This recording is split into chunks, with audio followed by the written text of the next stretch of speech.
алдыда өлкөбүздө мамлекеттик маанидеги бир катар маанилүү иш-чаралар өткөрүлөт. Мындай иш-чаралардын Кыргызстандын аймагында өткөрүлүшүнө жарандар кандай көз карашта? Бул иш-чаралар өлкөбүздүн эл аралык деңгээлдеги ордун бекемдөөгө жана өнүгүүсүнө кандай таасир берет? Ушул суроолордун алкагында шаар тургундарынын пикирин угуп көрөлү. Эже саламатсызбы? Саламатчылык. Сиздин оюңузду угалык дедик элек. Кыргызстанда азыр көчмөндөр оюндары жакынкы арада өткөрүлөт да. Ошол биздин Кыргызстанда өткөрүлүп атканына сиздин көз карашыңыз кандай? Ушул оюндар бизге керек. Негизи мен ойлойм, ошо элге дагы ошол аң сезимди көтөрүш керек да, мындай правопорядок деген нерселерди ошондой мектептерден башташ керек деп ойлойм да.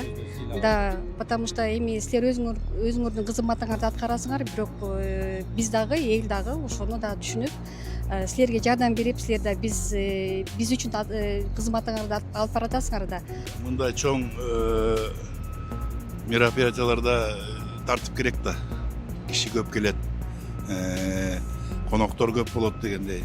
Ошон үчүн эң негизги күч ушу ички органдардын кызматкерлерине түшөт, мен байкашыма караганда.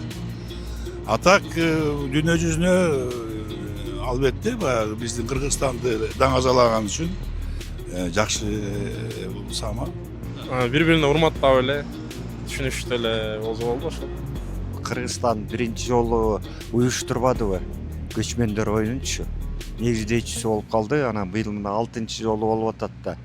Өз карашым түз эле. СМИден окудум да, ушу жабылышын биз даярбыз. Буга чейин деле болуп келген көрүнүш да, ал убактылуу нерсе да. Ага алдын ала маалымат берип атпайсыңарбы? Элдин баары эле даяр болуш керек эми.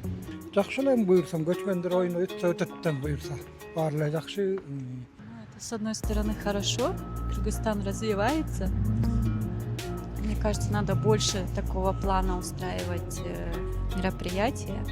Аябай эле жакшы уюштурулуп атат деп ойлойм, анткени көп жерлерге Кыргызстан таанылып, туристтердин агышы көп болуп, экономикасынын өсүшүнө жакшы болот да, салым болот. Көчмөндөр оюну болсо элге таанылабыз да биз Кыргызстан. Силерге рахмат, кызмат кыласыңар күнү түнү. Эми таасири Кыргызстан башка дүйнөгө таанылат да ошонусу.